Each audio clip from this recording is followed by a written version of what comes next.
when a 14-year-old girl didn't return home after meeting some friends in town one night, the horrifying ordeal that followed her disappearance would be one to shock the nation. Charlene Downs was a 14-year-old girl born on the 25th of March 1989. Charlene lived in Blackpool, England, with her parents Karen and Robert and her 3 siblings. Charlene appeared to have been a normal, happy girl who was quite mischievous at school, which led her to be expelled for misbehaving. However, on Saturday the 1st of November 2003, when Charlene was 14 years old, she would leave home never to be seen again.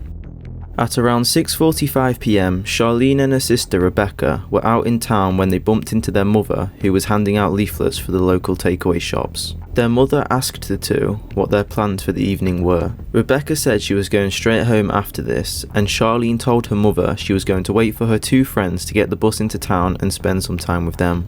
Karen agreed and reminded Charlene that she had to be home by 10 PM. Charlene waited with her mum until her 2 friends arrived on the bus. She gave her mum a kiss and a cuddle goodbye and went off with her friends into town. This was the last time Karen would ever see Charlene. Karen returned home that night at 10 PM after work expecting to see Charlene, but she wasn't home yet. Karen and Robert were not too worried at first, as Charlene did sometimes stay out later than she's supposed to. However, hours passed and she still wasn't home. Her parents tried to call Charlene, but she wasn't answering. Karen and Robert got increasingly worried, and Robert decided to go on his bike around the town in hopes he may find his daughter or the people she was with, but there was no sign of her anywhere.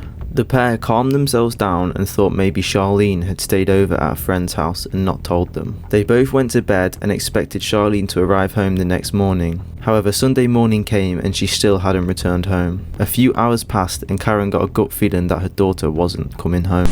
I said, she's not home. I said, she's always home. There's something wrong. I just had a feeling.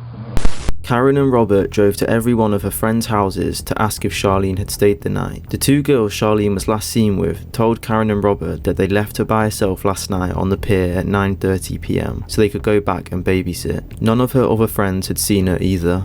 Karen and Robert rang the police and told them that their 14-year-old daughter had been missing for nearly 24 hours. But the police told them they could not report her missing until 48 hours after she was last seen. Karen and Robert were nervously waiting, hoping that she would just walk back through the front door, but she never did. Finally, on Monday, the police came to Robert and Karen's house to file a missing persons report. The police took a description and asked for photos of Charlene to help in the investigation, and then the police started door-to-door inquiries. Charlene was due to start school on the Tuesday after previously being expelled. Charlene really enjoyed the social aspect of school and was excited about starting fresh on Tuesday. However, she didn't turn up for school either. At this time, Charlene's mother, Karen, knew something was seriously wrong. Weeks passed, and despite the police's efforts, there was no new information about the disappearance of Charlene Downs. Police received many new leads about the possible sightings of the girl, and they were all looked into. However, none of them were actually Charlene. Karen noticed that none of the newspapers were showing or telling the story of Charlene's disappearance, which limited exposure to the case, preventing any potential witnesses coming forward with information sooner. The newspapers told Karen that the police had told them that Charlene's disappearance was just a runaway case. The police never told Karen or any of Charlene's family that they believed Charlene had run away. I said, Charlene has not run away. She had no reason to run away. There'd been no arguments. There'd been nothing. You know, she wasn't unhappy. Eventually, Charlene's case was broadcasted on most news channels and newspapers, leading to more people coming forward with possible sightings and information. Police also looked into every lead, however none of them proved to be significant. 3 years passed without any more information when suddenly Karen was asked to go for a meeting at the police station. They sat us down and he said, I've got you down here. He said, I've got some news, terrible news for you. I said, what news? He gave us a brew. I'll never forget it. I was drinking a cup of coffee at the time. He said, we believe Charlene's been murdered. I literally dropped the hot coffee into my lap. Went, what? Murdered? What do you mean murdered? Where is she? Where's her body? Where is she? If she's been murdered, where is she? Why have you not told me? I literally dropped my coffee into my lap. And I didn't even, it was scalding hot and I didn't even feel it. You know what I mean? And he said, we're 99.9% certain that she's been murdered. They said, actually his words. 99.9%. Yeah, they were his words. I will never forget those words as long as I live. And he said, we're actually going today to arrest the people concerned. Two people were arrested, 29-year-old Ayad Al-Batiki and his business partner, Mohammed Raveshi. Ayad Al-Batiki was the owner of Funny Boys, a fast food outlet, and he was arrested on suspicion of murder. His business partner, Mohammed Raveshi, was charged with the disposing of a body. The police informed Charlene's family of the arrest, but didn't tell the family why they arrested them. A week later, Robert received a phone call from a relative crying down the phone after reading a newspaper story about Charlene. And she said, I need to tell you something. And he said, whatever's the matter? She said, are you sitting down? She said, have you got the Metro? I went, no. She said, have you read what's in it? Charlene's body has been cut up into kebabs. Well, I tell you what, I went, what? So what? The police had told the press that before they told you? Yeah. They'd let that leak to the press before I even knew about that. The police's theory was that the two men killed Charlene, and to dispose of her body, the men cut her up, fed her body through a meat grinder, cooked her, and sold her as kebab meat from their takeaway shop.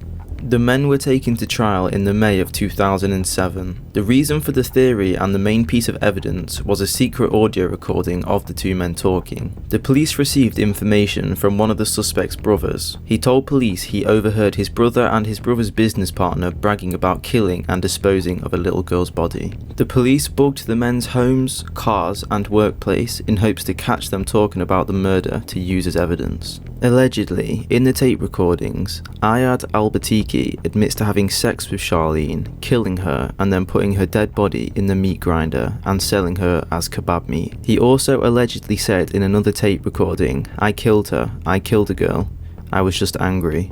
However, during the tape recordings, none of the men said Charlene's name. Because of this, it is only speculated that it could be linked to Charlene's disappearance. After police interviewed over 3,000 people, they became aware of a large child grooming gang being run in local takeaways, including the takeaway the two men owned.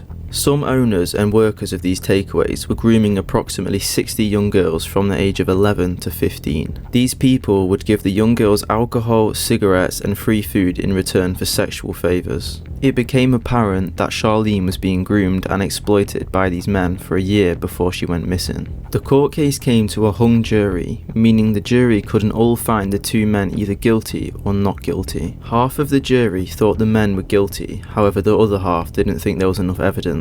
This meant both the men were released back into society. After the men were released, it became apparent that a man on the jury was friends with one of the defendants, which is against court rules. Also, one of the defendant's brothers was apparently following and threatening members of the jury. Because of this, a retrial was ordered for April 2008. However, the prosecution found flaws in the transcription of the audio tapes. A transcription in this case was the audio recordings being typed into text form to be read and used as evidence. It was found that the person who transcribed the audio recordings may have been biased. This meant the tapes could not be used in trial, and they were one of the only things that pointed towards the men being guilty of Charlene's murder. Without any more evidence, the men couldn't be retried and the case was dropped. Both men were given £250,000 each for compensation of being falsely accused. In April 2008, the week after the attempt at retrial failed, Karen stabbed her husband during an argument. The wounds were minor and he declined to press charges, saying that she was maddened with the worry and frustration.